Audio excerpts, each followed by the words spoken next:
अस्सलाम वालेकुम everyone, Mirza academy में आपको खुश आमदीद। हम लोग केपीके बोर्ड का एमडी कैट 2022 का पेपर कर रहे थे।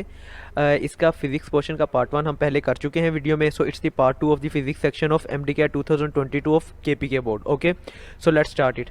पहला एमसीक्यूज है, in pair annihilation two gamma ray photons created. Okay, travelling in opposite direction. दो गैमा रेज जो प्रोड्यूस होते हैं फोटोन्स, वो ऑपोजिट डायरेक्शन में मूव करते हैं, सेम डायरेक्शन में मूव नहीं करते। क्यों? क्योंकि this proves law of conservation of momentum. ये law of conservation of momentum को सेटिस्फाई करता है। Okay, the next is the radiation emitted by warm blooded animals lies in the region of. Warm blooded animals जो radiations emit करते हैं वो किस reason में फॉल करती हैं? वो फॉल करती हैं इंफ्रारेड रीजन में। So Charlie is the correct one. The next is which photon is travelling with largest speed in vacuum. इनमें से कौन सा ऐसा फोटोन है जो वैक्यूम में सबसे ज़्यादा स्पीड से मूव करता है, ट्रेवल करता है? तो वो है हमारे पास all photons move with the speed of light. जितने भी फोटोन्स हैं वो सारे स्पीड ऑफ लाइट से मूव करते हैं। Okay, the next is the net displacement divided by the total time is known as. Net displacement, total displacement जो है उसे हम टोटल टाइम से डिवाइड करते हैं।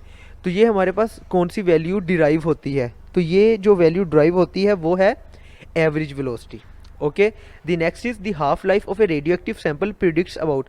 रेडियो एक्टिव सैंपल की हाफ लाइफ जो है वो हमें क्या बताती है? वो है disintegration time of half number of atoms. कि हाफ लाइफ जो है वो टाइम पीरियड होता है जिसमें नंबर ऑफ एटम्स जो है वो हाफ रह जाते हैं। मतलब जितने भी टोटल हमारे पास प्रेजेंट है उनका हाफ नंबर जब डिसइंटीग्रेट हो जाता है तो उस टाइम को हम हाफ लाइफ कहते हैं। Okay, the next is in a conducting electric wire the electric current flows due to. Conducting electric wire, electric wire में जो करंट पास आउट होता है, जो फ्लो होता है, वो किसकी वजह से होता है? तो वो इलेक्ट्रॉन्स की वजह से होता है। So delta is the correct option. The next is the shortest possible wavelength is associated with. जो शॉर्टेस्ट पॉसिबल वेवलेंथ होती है वो लाइमन सीरीज से होती है। Okay, the next is radio activity does not depend upon. Radio activity किस चीज़ पे depend नहीं करती? तो ये रेडियो एक्टिविटी जो है वो टेम्परेचर पे डिपेंड नहीं करती। So beta is the correct option. The next is which one is not the unit of radio activity. इनमें से कौन सा रेडियो एक्टिविटी का यूनिट नहीं है? सो इनमें से जो टेस्ला पर मीटर स्क्वायर जो है ये इसका रेडियो एक्टिविटी से कोई ताल्लुक नहीं है। Okay, the next is curie is the unit of. Curie किसका यूनिट है? सो क्यूरी रेडियो एक्टिविटी का यूनिट है। Okay, the next is which one is stable element in the following. इनमें से कौन सा ऐसा एलिमेंट है जो स्टेबल है? सो इनमें से जो लेड है वो स्टेबल एलिमेंट है। Okay, the next is in physics it is observe that when matter and anti matter combine they form. Physics में जब मैटर और एंटी मैटर आपस में कंबाइन होते हैं, इनकी कॉम्बिनेशन होती है, तो ये क्या प्रोड्यूस करते हैं, क्या फॉर्म करते हैं? So they form particles with zero charge. ठीक है, ऐसे पार्टिकल्स प्रोड्यूस होते हैं जिन पे कोई चार्ज नहीं होता। Okay, the next is the longest wavelength observed in Balmer series. Balmer series की जो लॉन्गेस्ट वेवलेंथ होती है वो होती है 36 R divided by 5। Okay, the next is the shortest wavelength of Lyman series is. Lyman series की shortest wavelength वो कितनी होती है? तो वो बनता है 1 divided by R H. Okay, the next is for the treatment of cancer the source of gamma rays is use. Cancer की ट्रीटमेंट में हम जो रेस प्रोड्यूस करते हैं, गैमा रेस प्रोड्यूस करते हैं, उनका सोर्स क्या होता है? वो किस एलिमेंट से और किस एलिमेंट की किस आइसोटोप से निकलती हैं? तो वो निकलती हैं कोबाल्ट 60 से। Okay, the next is the velocity time graph of A motion starting from rest with uniform acceleration is a straight line. वो एक स्ट्रेट लाइन होती है और पासिंग थ्रू ओरिजिन, और वो ओरिजिन में से पास आउट होती है। ओके, जहाँ से वो स्टार्ट हुआ होता है। The next is a projectile is thrown at an angle of 45 degree with horizontal and its range is r1। पहले की जो रेंज है वो r1 है और उसका जो एंगल है वो है 45। Another projectile is thrown at an angle 45 degree with vertical and its range is r2। और पहला जो एंगल है वो दूसरा जो प्रोजेक्टाइल है उसका हॉरिजॉन्टल के साथ जो एंगल बन रहा है वो है 45 और उसकी रेंज है r2। The relation between r1 and r2। अच्छा, इसमें जो उन्होंने बताया वो कह रहा है कि एक एंगल जो है हमने एक चीज़ को थ्रो किया है। ठीक है, पहले जो प्रोजेक्टाइल को हमने थ्रो किया है उसका हॉरिजॉन्टल के साथ जो एंगल बन रहा था ना वो बन रहा था 45। ओके, दूसरी जो है उसका वर्टिकल के साथ जो एंगल बन रहा था वो बन रहा था 45। तो इन दोनों की रेंज क्या होगी? अब देखें, जो वर्टिकल के साथ एंगल बनेगा उसका हॉरिजॉन्टल के साथ भी उतना ही एंगल बनेगा। ये दोनों एंगल्स जो हैं वो सेम है, तो दोनों का जो एंगल है वो एक है। ठीक है, तो इनकी रेंज भी इक्वल ही होगी। So r1 is equal to r2 is in Charlie. So Charlie is the correct one. Okay, the next is a cyclist come to a skidding stop in 10 meter.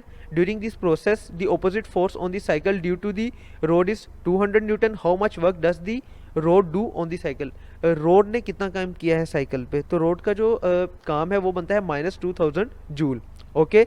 The next is the energy of simple harmonic oscillator at the displacement x is partially kinetic and potential energy. Okay.